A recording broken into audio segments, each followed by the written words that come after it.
네, 단계적 일상 회복 시행 후에 첫 휴일이었던 어제 국내 코로나19 신규 확진자 1,760명 발생했습니다. 자, 6일 만에 2,000명대 아래로 내려왔죠. 하지만 휴일 검사 건수가 줄어든 영향이 크기 때문에 확산세가 꺾였다 이렇게 볼 수는 없는 상황입니다. 그리고 오늘 얀센 백신 접종자에 대한 부스터샷을 시작으로 해서 이번 주부터 백신 추가 접종이 본격화됩니다. 관련 내용 김정기 고려대 약학대학 교수와 함께 얘기 나눠보겠습니다. 어서 오십시오. 안녕하세요. 예, 1,760명 어제 확진자인데 지금 일상 회복한 이후에는 확진자는 늘 것이다 이렇게 당연한 그런 상황이다라는 언급이 많았고 지금 상황은 아직 그렇게 일상 회복의 상황이 반영된 상황은 아닌가 보죠. 네, 아직까지는 단계별 일상 회복에 어떤 여파가 영향을 미치고 있다라고 보기에는 상당히 어렵다 이렇게는 보고 있고 네. 아무래도 이번 주부터 이제 평일 기준으로 수요일 정도면 검사 건수가 다시 늘어날 거거든요. 예. 이렇게 되면 확진자가 크게 증가를 할 거다. 그래서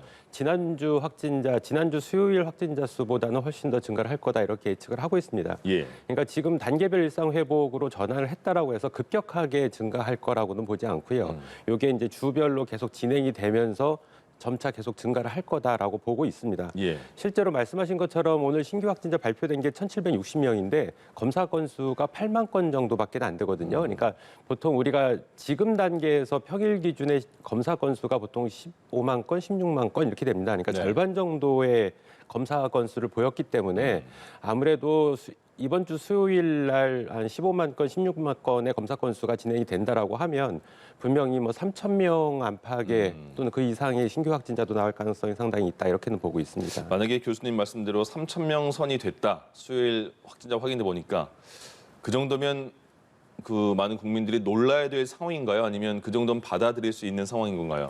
일단 예전에 우리가 위드 코로나 단계별 일상 회복으로 전환하기 이전에 그 여론조사했을 당시에 네. 그러니까 국민들께서 위드 코로나는 찬성을 하시는데 하루의 신규 확진자 규모를 100명 단위로 유지했을 때라는 그런 전제 조건이 붙었거든요. 예. 그러니까 그러다 보니까 만약에 3,000명이 넘어가고 그 이상이 나온다 그러면 상당히 놀라실 거라고 보는데 네. 일단 이 위드 코로나로 전환을 했을 때 신규 확진자가 증가하는 거는 다 예견이 돼 있는 부분입니다. 예. 근데 그 증가 규모가 어느 정도까지 증가할 거냐가 관건이거든요.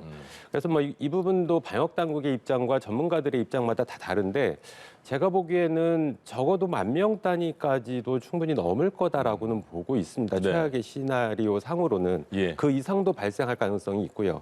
그렇기 때문에 지금 단계에서 3,000명이 넘고 5,000명이 넘고 7,000명이 넘는다 그러면 국민들께서 받아들이는 입장에서는 상당히 놀라시겠죠.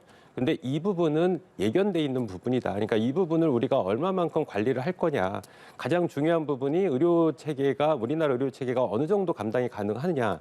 이 부분인데 만약에 의료 시스템이 제대로 작동을 안 하고 감당이 안 된다라고 하면 이른바 우리가 얘기하는 비상조치니까 서킷 브레이커가 걸릴 가능성도 상당히 높다라고는 보고 있습니다. 예. 그래서 정부가 내일부터는 지금까지는 확진자가 몇 명이다를 제일 먼저 발표를 했는데 내일부터는 위중증 환자 몇 분인지 또 사망하신 분이 몇 분인지를 위주로 발표를 한다고 해요. 우선적으로요. 네네.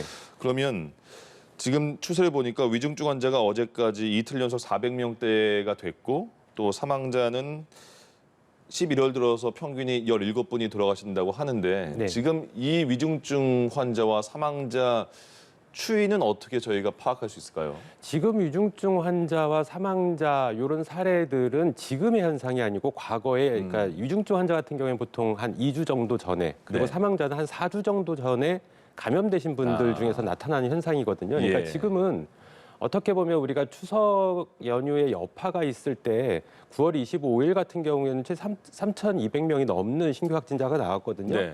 그 이후에 한 일주일 정도 지난 다음부터 서서히 감소를 했습니다. 그리고 한 3주 정도 그래도 당시보다는 안정적으로 관리를 해오다가 지금의 확진자가 나오는 대표적인 이유가 위드 코로나 전환하기 이전에 그러니까 마지막 그 사회적 거리두기 조정안이 발표를 되면서 그때 백신 인센티브가 적용됐거든요. 네. 그러니까 이런 부분 그리고 경각심 완화가 상당히 큽니다. 그러니까 위드 코로나 전환할 거야라고 하는 부분이 실제로 11월 1일부터 위드 코로나 전환을 했음에도 불구하고 그 이전부터 국민들께서는 이미 위드 코로나로 전환하는 그런 어떤 인식이 있었거든요. 예. 그렇기 때문에 이 경각심 완화 부분이 지금 반영되고 있다. 그러니까 지금의 이런 증가세 추이는 사실상은 단계별 일상 회복의 추세가 아니고요. 그러니까 단계별 일상 회복의 추이가 나타나는 시점, 그러니까 위중증 환자랑 사망자 기준으로 봤을 때는 아마 11월 말쯤 돼서야 그 지표가 나타날 거다 이렇게는 보고 있습니다. 예. 근데 말씀하신 것처럼 방역 당국에서 위중증 환자와 사망자 위주로 발표를 하겠다라고 하는데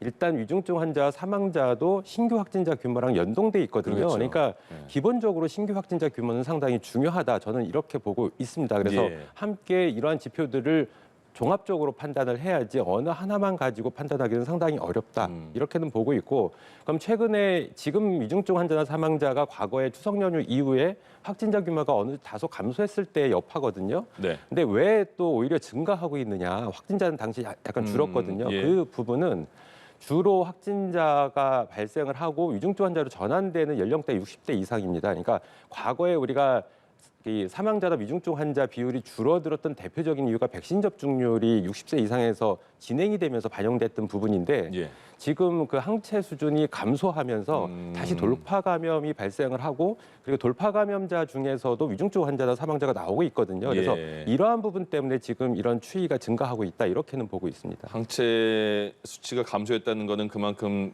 2차까지 맞으신 분의 경과가 지났다, 시간이 지나서 그런 건가 보죠? 그렇죠. 이게 빠르게 감소하는 추세가 있습니다. 이제 예. 코로나19 백신 자체가 물론 1차 맞고 2차 맞은 다음에 항체가가 급격하게 증가를 하지만 네. 이게 급속도로 감소를 하거든요. 그래서 뭐 지금 기준으로 보는 한 6개월 정도를 보고 있는데 그 이전에 이미 크게 항체 수준이 저하되신 분들도 개인차가 좀 있거든요. 아, 예. 그렇기 때문에 이러한 부분들이 반영되면서 지금 위중증 환자와 사망자가 주로 60대 이상에서 계속 증가를 하고 있다. 그래서 예. 당시에 확진자가 감소했음에도 불구하고 위중증 환자나 사망자는 늘어나는 이런 추세를 보이고 있지 않나 이렇게 보고 있습니다. 앞으로 확진자가 3,000명, 5,000명 말씀하신 10,000명 이상이 되면 당장 그러면 거기에 따른 위중증 환자분도 많이 나올 텐데 네네. 과연 그분들이 치료받을 병상은 지금 잘 구비되어 있는가? 행정명령을 정부에서 내렸다고 하는데 네네. 그렇다고 하더라도 당장에 확보가 돼 있는가? 어떻게 보세요? 의료 자원도 좀 그 충원이 되어야 될 것 같고요. 지금 단계에서는 우리가 말씀하신 것처럼 행정명령을 발동을 하면서 추가적인 병상 확보를 하고 있는데 이 부분이 준비가 되려면 앞으로 한 4주 정도는 걸린다라고 보고 있거든요. 예. 그러니까 현재 수준에서 관리를 하려면 현재 수준의 병상이 중요한데 지금 병상 같은 경우에 중환자 병상이나 감염병 전담병원 병상이 가동률이 한 50% 안팎 정도 보이고 있거든요. 네. 그러니까 지금까지는 괜찮습니다. 그리고 앞으로 4주 이내까지는 어느 정도 관리가 될 거다. 왜냐하면 단계별 일상 회복의 여파가 나타나려면 11월 말쯤까지 나타날 수가 있거든요. 예. 그렇기 때문에 그 사이에 추가적인 병상 확보를 하게 되면 충분히 관리는 가능하다라고는 보고 있는데 이 부분이 신규 확진자가 그럼 10,000명에서 멈출 거냐 아니면 5,000명, 7,000명에서 멈출 거냐 이 부분은 아무도 예측할 수가 없습니다. 예. 그 이상 만약에 간다라고 하고 이 부분이 장기화되게 되면 위중증 환자분들이 뭐 하루 이틀 치료받으시고선 퇴원하시는 게 아니거든요. 그러다 보니까 계속 병상을 이렇게 그 가동률이 점점 줄어들 가능성이 상당히 높다. 이렇게 되면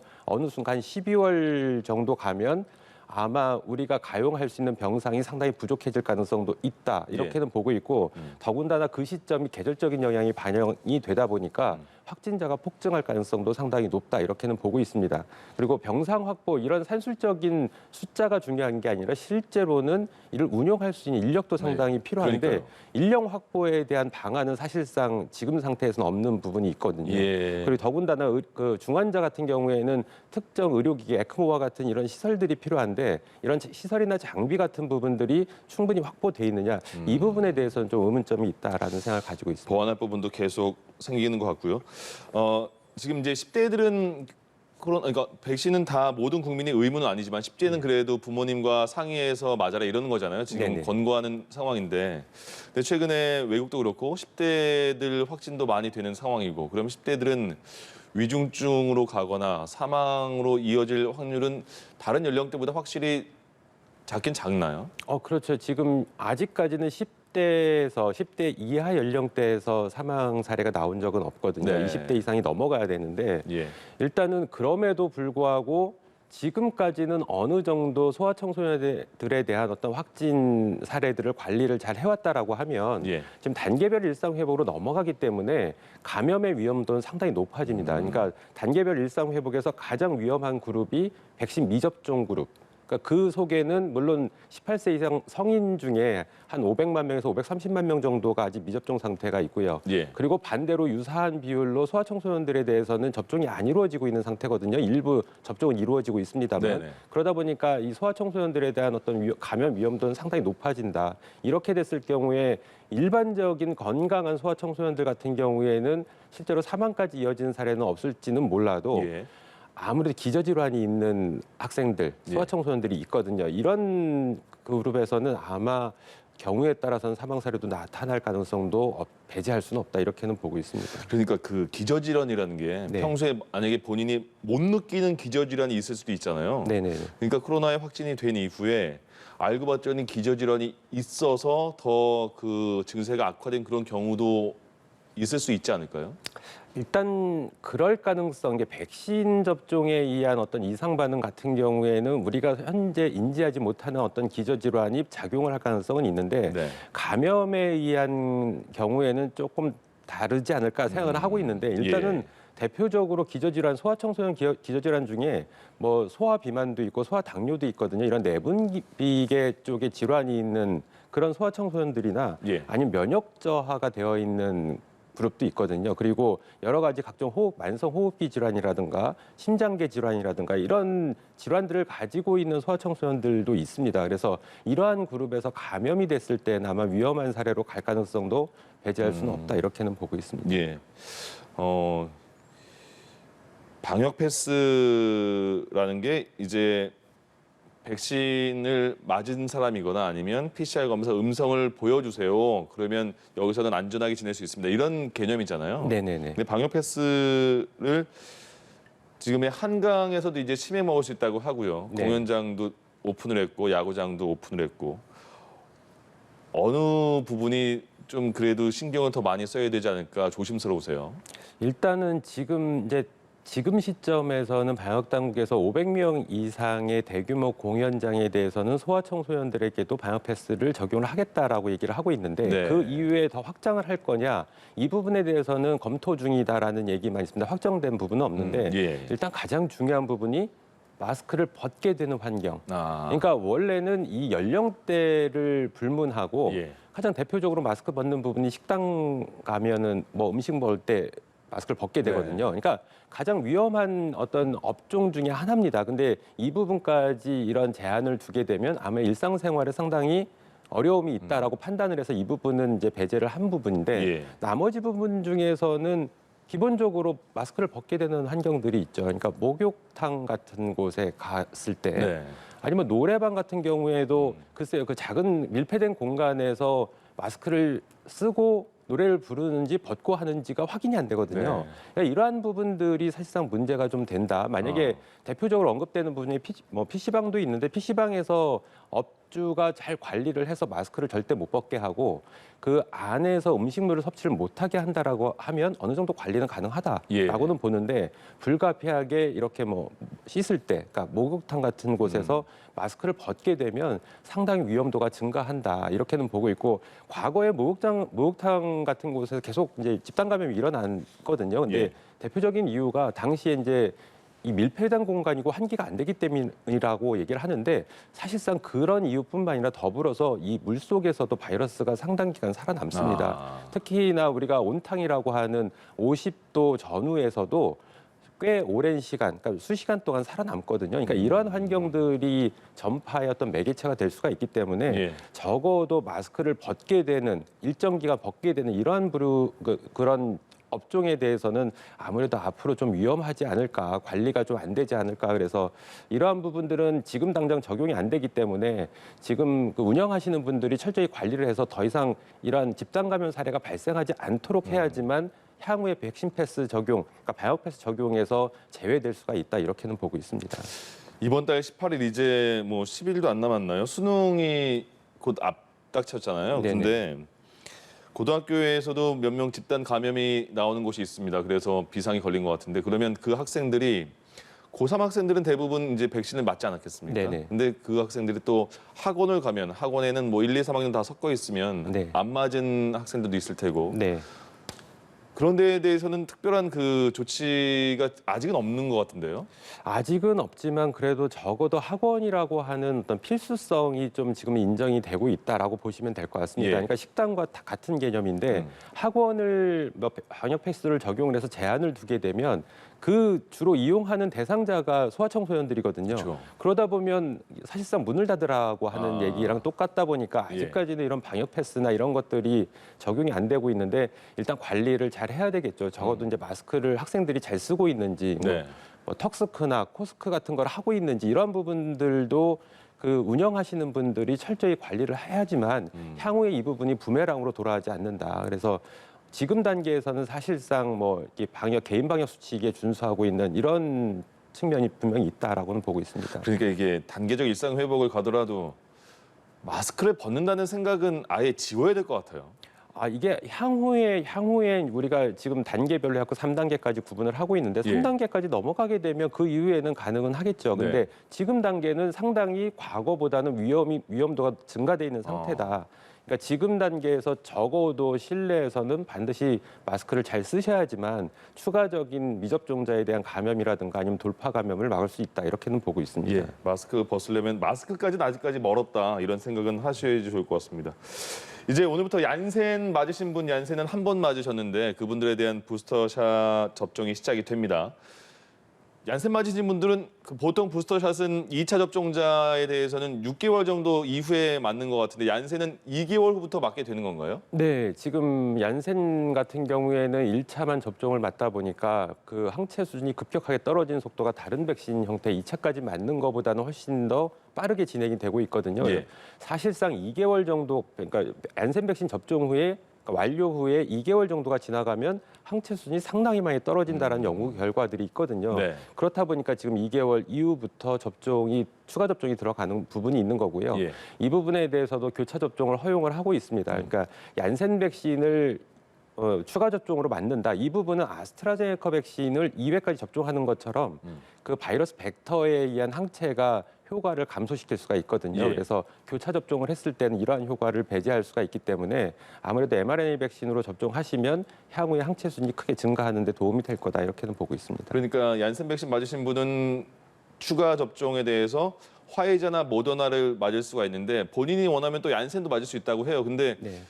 그렇게 말씀하신 것처럼 추가 접종을 화이자나 모더나로 맞는 게 훨씬 좋다고 하는데 굳이 얀센을 맞으시려는 분이 계실까요? 글쎄요, 제가 보기에도 굳이 얀센을 맞으시려고 하시는 분은 계시지 않지 않을까. 뭐 예. 적어도 몇 분은 계실 수도 있는데 예. 상대적으로 mRNA 백신 쪽을 맞으시지 않을까 생각을 하고 있고요. 모더나 같은 경우에 추가 접종을 하게 되면 예. 76배나 증가를 하거든요. 그리고 얀센 맞은 다음에 화이자 접종 맞으면 35배 증가를 하고 얀센은 4배 정도만 증가를 합니다. 그러니까 증가폭이 상당히 떨어지거든요. 그럼에도 불구하고 얀센을 굳이 맞으실 이유는 딱히 없지 않을까라는 개인적인 생각을 가지고 있습니다. 예. 그리고 10일부터는 이제 요양병원 시설 종사자, 입소자 그분들에 대한 추가 접종이 진행이 됩니다. 이분들은 그 고위험군에 속해서 그런 거예요. 원래 6개월 이후인데 이분들에 대해서는 또 1개월을 단축해서 5개월 이상 된 분들도 대상이 된다고 하네요. 제가 보기에는 더 앞당길 필요도 있다라고 예. 보고 있거든요. 그러니까 60세 이상, 특히 기저질환이 갖고 계신 분들 같은 경우에는 당시에 면역 시스템 자체가 불안정하고 약하기 때문에 네. 2차까지 완료를 했음에도 불구하고 다른 건강한 성인에 비해서 항체 수준이 많이 올라가지 않았을 가능성도 있고 그렇다 보니까 감소폭도 굉장히 클 거다 이렇게 보고 있습니다. 그래서 지금 단축해서 접종을 하고 있는데 제가 보기에는 이거보다 더 당길 필요가 있다. 왜냐하면 예. 최근에 발생하고 있는 60세 이상의 그 감염 사례나 유중증 사례 중에 물론 미접종자 그룹에서도 상당히 많이 나오고 있지만 돌파 감염에 의한 부분도 상당히 있거든요. 그래서 시간을 더 앞당겨서 빨리 추가 접종을 진행을 해야 되지 않을까라는 생각을 가지고 있습니다. 예. 기준을 그 방역 당국이 일단 6개월로 잡았고 네. 얀센은 2개월로 잡았잖아요. 그리고 고위험군은 5개월로 잡았고 그 기준을 이렇게 잡는 거기에 대한 또 기준은 뭔가요? 해외 연구 사례를 기준으로 해서 잡고 있습니다. 아. 그러니까 해외 연구 사례에서 보통 어떤 종류든 간에 백신 접종 완료 후에 6개월 정도가 지나면 예. 추가 접종이 필요하다. 그래서 보통 6개월에서 8개월을 잡고 있는 거고요. 네. 그 중에서 기저질환자, 특히 60대 이상의 기저질환자 같은 경우에는 감소폭이 크다라는 결과들이 있기 때문에 이 부분을 반영해서 지금 하고 있는 거고 예. 실제로 이제 기다린 부분도 있습니다. 그러니까 성인들에 대한 접종이 다 마무리가 될 때를 기다려서 추가 접종을 들어가려고 했기 때문에 이런 시간적인 어떤 개념들이 다 맞물려 가지고 지금 진행이 된다 이렇게 보시면 될 것 같습니다. 예. 이제 먹는 코로나19 약 나오면 얼마나 좋을까 했는데 지금 그래도 가장 그 보도에 많이 나오는 게 미국의 머크라는 회사 그리고 화이자, 우리가 잘 아는 화이자에서 먹는 코로나19 약을 개발한 것 같고요. 머크에서는 영국에서는 이 머크 약에 대해서는 승인까지 지금 난 상황인 거죠. 네, 영국에서 가장 먼저 승인을 했습니다. 그러니까 예. 미국에서 먼저 승인을 할 줄 알았는데 영국에서 먼저 승인을 했고요. 지금 네. 상황에서는. 근데 이 부분도 이제 지금 머크에서 개발한 몰루피나비르 같은 경우에 한 가지 단점이 네. 안전성에 대한 부분이 검증이 완벽하게 이루어지지가 아, 그래요? 않았습니다. 예. 그러니까 이 부분이 그 단백질 중화효소를 억제하는 기전이다 보니까 우리 몸에 있는 그 유전 물질에 대해서 어느 정도 반응을 할 가능성이 상당히 있다라고 보고 있고 예. 대표적으로 여러 가지 부작용이 있는데 각 장기 대표적으로 뭐 간 부전을 일으킬 수도 있고 아니면 다른 장기에도 영향을 미칠 수가 있고 특히나 이 벌스 디펙트라고 해서 이제 기형아 출산의 가능성이 계속 제기가 되고 있거든요. 그러니까 이 부분이 지금 먹는 코로나19 치료제는 예. 경증이나 증상이 그렇게 심하지 않은 사람들에게 투여를 하는 그런 방법이거든요. 아, 중증 환자에게는 아니고요. 예, 그러니까 경증 환자나 중등도 감염증 환자에게 치료를 할 때 이런 비교적 중대한 이상 반응에 의심이 있다라고 했을 때 경증 환자가 과연 그거를 복용을 할까? 이 부분이 상당히 있습니다. 그 지금 말씀하신 거는 머크에서 나온 먹는 코로나19 약인 거죠. 네, 머크에서 나온 화이자는 그러면 어때요? 화이자는 단백질 분해 요소 억제제라는 기전을 갖고 있어 다른 기전을 갖고 있는데 예. 이 단백질 분해 요소가 우리 몸에는 없거든요. 그러다 보니까 보다 바이러스에 특이적으로 작용할 가능성이 있고 물론 이 단백질 분해 효소 억제제들도 이 그룹들도 일정 부분의 부작용은 있습니다. 근데 네. 그게 중대한 부작용이 아니다 보니까 상대적으로 안전성이 더 확보돼 있는 게 아닌가 현재까지는 이렇게는 보고 있습니다. 아, 지금 나온 그러면 딱 두 개 머크에서 만든 먹는 코로나19 약과 화이자에서 만든 코로나19 약에 대해서는 화이자 쪽이 지금까지 나온 정보로는 좀 더 안전하다 이렇게 보면 되겠네요. 안전성도 제가 보는 측면에서는 화이자 쪽에 먹는 치료제가 더 안전성이 확보돼 있는 듯하고 예. 그리고 효능 면에서도 머크 경우에는 한 50% 치료 효과를 보인다라고 돼 있는데 예. 화이자 같은 경우에는 89% 뭐 제약사에서 제시한 결과긴 합니다만 89% 얘기를 하고 있거든요. 예. 그러니까 효능과 안전성 부분에서 머크 치료제보다는 화이자 치료제가 조금 더 우위에 있는 게 아닌가 이런 생각을 가지고 있습니다. 우리 정부가 이제 먹는 코로나 치료제 이번 달 말까지 40만 4천 명분 선구매 계약하겠다 이렇게 발표를 했어요. 네네. 언뜻 40만 명분을 들었을 때 아니 5천만 명 인구 중에 40만 명 너무 적은 거 아니야라는 생각이 들었는데 지금까지 코로나19 우리나라 누적 확진자를 보니까 38만 명 정도 되더라고요. 네네네. 그러니까 이 40만 명분 선구매 계약은 이 양으로는 어떻게 보세요? 양으로 봐서는 지금까지의 확진자 규모를 보면 안 된다라고 보는 거죠. 네. 왜냐하면 위드 코로나로 전환을 하게 되면 어쨌든 많아지니까 또. 다양한 증상 스펙트럼의 환자들이 계속 나올 거고 예. 그렇게 됐을 때 이걸 효과적으로 관리를 하기 위해서는 우리가 예를 드는 타미플루를 자꾸 독감 치료제 네네. 얘기를 하는데 이런 경우처럼 우리가 처방전을 가지고 쉽게 구입할 수 있는 이런 치료제가 반드시 필요하거든요. 그렇기 때문에 지금 확보한 물량이 그렇게 많다라고 볼 수 없습니다. 실제로는 이거보다 더 확보를 해야 될 필요가 있다라고 보는 거고 예. 뭐 지금 제가 말씀드린 것처럼 독감 치료제인 타미플루 같은 경우에는 과거의 안전성 문제가 가끔 가다가 이제 뭐 제기가 이슈화된 적이 있지만 상당히 안전한 약물 중에 하나거든요. 예. 그래서 실제로 지금 코로나19 치료제 현재까지 나와 있는 것들을 타미플루와 비교하기는 상당히 어렵다 이렇게는 보고 있습니다. 예, 알겠습니다. 교수님 여기까지 함께하겠습니다. 김정기 고려대 약학대학 교수와 함께했습니다. 고맙습니다. 감사합니다.